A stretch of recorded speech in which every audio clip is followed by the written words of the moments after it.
कहानी का शीर्षक है बेघर। यहाँ मत जाओ, वहाँ मत जाओ, इतनी देर क्यों कर दी? उफ, हर बात में रोक टोक, हर बात में नाराजगी।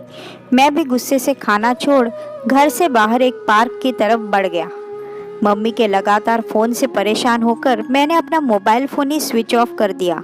पार्क के गेट से लगे एक बेंच पर बैठने ही वाला था कि इस ठंड भरी रात में नजर एक शख्स की तरफ गई जो एक पतली सी चादर ओढ़े बिल्कुल अकेला एक बैग लिए बैठा था। कुछ किताबें खोल उस बेंच से लगे लाइट के नीचे वो किताबों में नजरें गड़ाए हुए था। ये भी शायद मेरी ही तरह गुस्से में घर से आया हो। मैंने अपनी जैकेट की चेन बंद कर पॉकेट में हाथ डाला और वहीं पास में ही बैठ गया। रात के तकरीबन 10 बजे होंगे।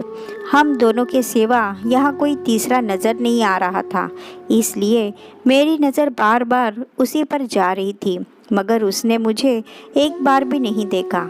उसे देख ये महसूस हो रहा था कि उसे ठंड लग रही थी। उत्सुकतावश मैंने ही पूछ लिया, तुम भी घर वालों से नाराज़ हो क्या?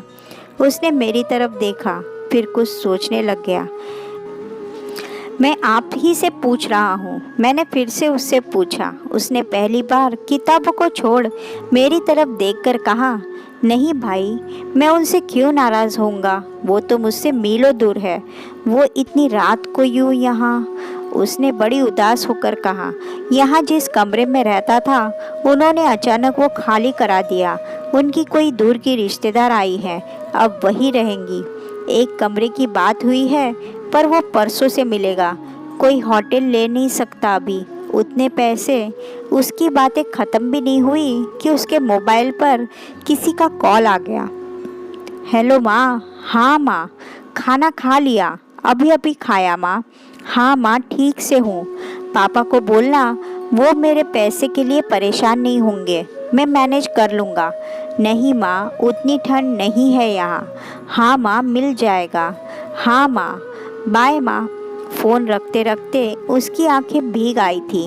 उसे देख मैं आत्मग्लानि से भर अपने फ़ोन को तुरंत ऑन किया।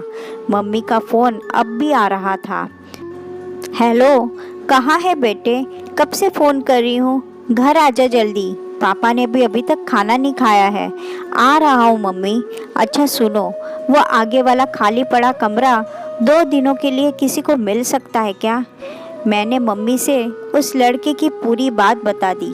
फ़ोन पापा ने ले लिया, ले आ उसे भी।